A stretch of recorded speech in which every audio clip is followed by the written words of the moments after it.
I've always, in my 17-year career, I've always prided myself on having strong student-teacher relationships. And last school year, I took it to a different angle by using Twitter as a way to build relationships, which like people are kind of shocked by that, thinking social media, there's too much scary things happening, why are you doing that? But it started with, I teach 16 and 18-year-olds, and it started with they would never return emails. And I was using my email, their school email address, and students said, we don't use email. Email is so outdated. And I said, what do you do? And they said, tweet at us, because you can direct message tweet. And so I started doing that.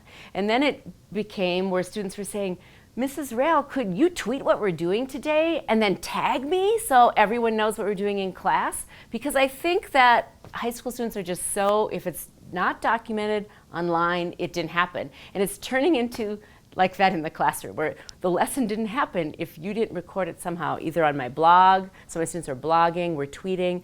So then I took the student-teacher relationship to how could I make it intentional in our strategies? How could I use Twitter? And so I'm tweeting assignment reminders and tweeting the recap of what happened, so students who miss, oh, that's what happened in class.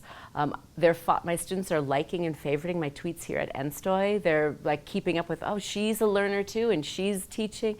So it really has changed my relationship, where I can not only contact them through direct messaging, but do kind of document our day with Twitter.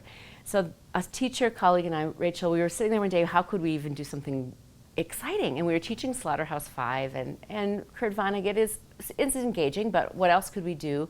And we said, what if they had to reduce Vonnegut to a series of 3 tweets? This is and what they're doing, and they'd have to have an image and a theme statement would be the tweet, 140 characters. So I put students in groups just like she had done, and we used a hashtag, and we called them Twitter tableaus, and it kind of blew up. Students were so excited about it that kids came back the next day, and instead of the usual, did I miss anything? Of course, nothing happened. I was gone. And said, I heard I missed this great day.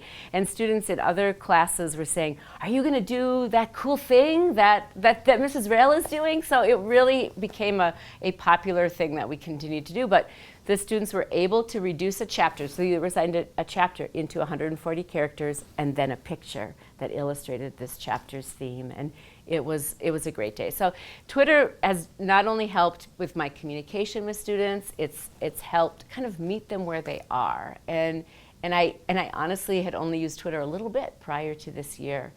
And that's really kind of my biggest success story in student-teacher relationships this year.